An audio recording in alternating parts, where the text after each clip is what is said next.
Hello everyone. आज जो news हम डिस्कस करने वाले हैं ये जियो पॉलिटिक्स के पर्सपेक्टिव से बहुत ज़्यादा इंपॉर्टेंट है और कहीं ना कहीं एक प्राउड मोमेंट है इंडिया के लिए, इंडियंस के लिए, क्योंकि एक इम्पॉर्टेंस जो है ये इंडिया का शो हो रहा है इस न्यूज़ में। लेकिन पहले जानते हैं कि कार्डसा क्या है और क्यों न्यूज़ में और क्या न्यूज़ है, सब कुछ डिटेल में जानेंगे। देखिए, कार्डसा की अगर बात करें तो इसका फुल फॉर्म होता है countering America's adversaries through sanctions act. ठीक है, ये एक यूएस फेडरल लॉ है। 2017 में ये पास हुआ था और ये जो लॉ है इसके अंडर यूएस ने रसिया, ईरान, नॉर्थ कोरिया इनके ऊपर सैंक्शंस लगा रखे हैं। और ये लॉ जो है ये यूएस के ट्रेड पार्टनर्स जो हैं उनको रोकता है किसी भी बायलैटरल कॉन्ट्रैक्ट्स करने से इन कंट्रीज़ के साथ। ठीक है, मतलब ये जो यूएस के ट्रेड पार्टनर्स हैं वो ईरान, रसिया और नॉर्थ कोरिया के साथ कोई बायलैटरल कॉन्ट्रैक्ट्स नहीं कर सकते, और अगर वो करते हैं तो यूएस उनके ऊपर भी सैंक्शंस लगा सकता है। ठीक है, अब देखिए कि हमें पता है कि हमारा मतलब इंडिया का जो है रसिया के साथ ऑलरेडी एक डील चल रहा है S-400 मिसाइल सिस्टम को परचेज़ करने के लिए। तो ये कहीं ना कहीं बात थी कि इंडिया के ऊपर भी सैंक्शंस लग सकते हैं। ठीक है, लेकिन देखिए इंडिया ने कभी भी कार्डसा को इतना इंपॉर्टेंस दी नहीं है।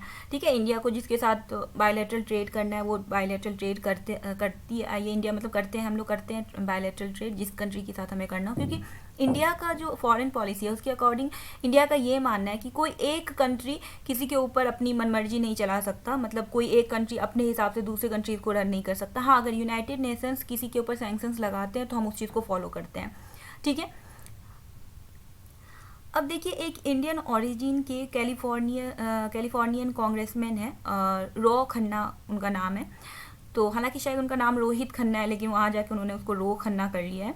तो रो खन्ना ने एक लेजिस्लेटिव अमेंडमेंट इंट्रोड्यूस किया वहाँ की पार्लियामेंट में, और उन्होंने ये अर्ज किया, ये रिक्वेस्ट की बाइडेन एडमिनिस्ट्रेशन से कि वो अपनी अथॉरिटी का इस्तेमाल करके इंडिया को कार्डसा से वेवर दे, ताकि इंडिया की मदद हो सके इसके इंडिया के जो अग्रेसिव नेबर्स हैं उससे उसके अगेंस्ट फाइट करने में। फॉर एग्जांपल चाइना, मतलब मेनली उन्होंने चाइना का ही नाम लिया था क्योंकि चाइना एक बड़ी कंट्री है और उनके पास बहुत अच्छे डिफेंस सिस्टम हैं और अक्सर वो चाइना जो है वो इंडिया के लिए अग्रेसिव रहते हैं। तो और अभी जो भी हमारा चल रहा है इंडिया और चाइना का कन्फ्लिक्ट, तो उसके हिसाब से इंडिया के पास भी एक स्ट्रॉन्ग डिफेंस मैकेनिज्म होना ज़रूरी है, एक स्ट्रॉन्ग डिफेंस सिस्टम होना ज़रूरी है, जिसके लिए इंडिया जो है वो रसिया से मिसाइल्स वगैरह ख़रीदता है। तो इंडिया को इस लॉ के अंदर जो है एक एग्जाम्पशन देना ज़रूरी है। ठीक है, तो वो ये लेजिस्लेटिव अमेंडमेंट उन्होंने इंट्रोड्यूस किया, रो खन्ना ने वहाँ की पार्लियामेंट में, और ये जो अमेंडमेंट है वो पास हो गया थर्सडे को। और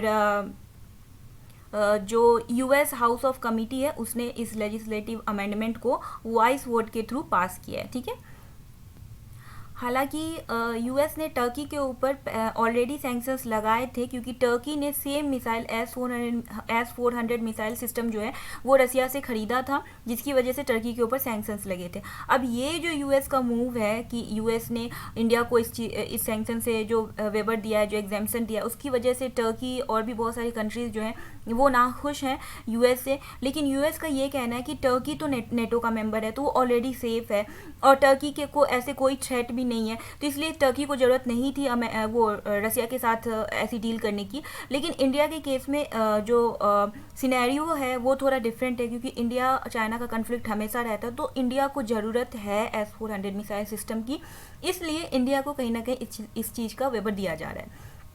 देखिए, कहीं ना कहीं ग्लोबल लेवल पे क्रिटिसिज्म बहुत ज़्यादा होती है, क्योंकि अक्सर इंडिया जो है वो किसी भी सैंक्शंस को नहीं मानता। हमने जैसे कि NPT भी साइन नहीं किया था, नॉन प्रोलिफरेशन ट्रीटी जो था वो भी साइन नहीं किया था, तो बट स्टिल हमारे ऊपर जो भी कुछ भी सैंक्शंस वगैरह लगे हमें फ़र्क नहीं पड़ा। तो इसलिए कहीं ना कहीं इस बात को लेकर के डिबेट चलता रहता है।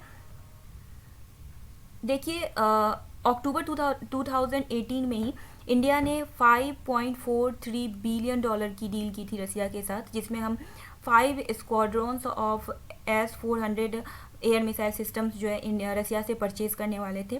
तो जब ये डील हुई तब से ही एक स्ट्रॉन्ग सपोर्ट था इंडिया को कि इंडिया को कार्डसा से एग्जाम्पशन मिलना चाहिए, और कई बार यूएस प्रेसिडेंट जो बाइडन ने भी इस चीज़ का हिंट दिया ही था। तो ये कहीं ना कहीं हमें पता ही था कि हमें इस चीज़ से जो ये कार्डसा सैंक्शन है इससे एग्जाम्पशन कहीं ना कहीं मिल ही जाएगा। ठीक है, सो ये एक न्यूज़ था जो मुझे लगा कि एग्ज़ाम पर्सपेक्टिव से भी आप लोगों के लिए इंपॉर्टेंट हो सकता है, आपको जानना ज़रूरी है कि क्या है काटसा और क्यों इंडिया को एग्जाम्पशंस मिले। ठीक है, so that's it for this video, मिलते हैं नेक्स्ट वीडियो में, थैंक यू।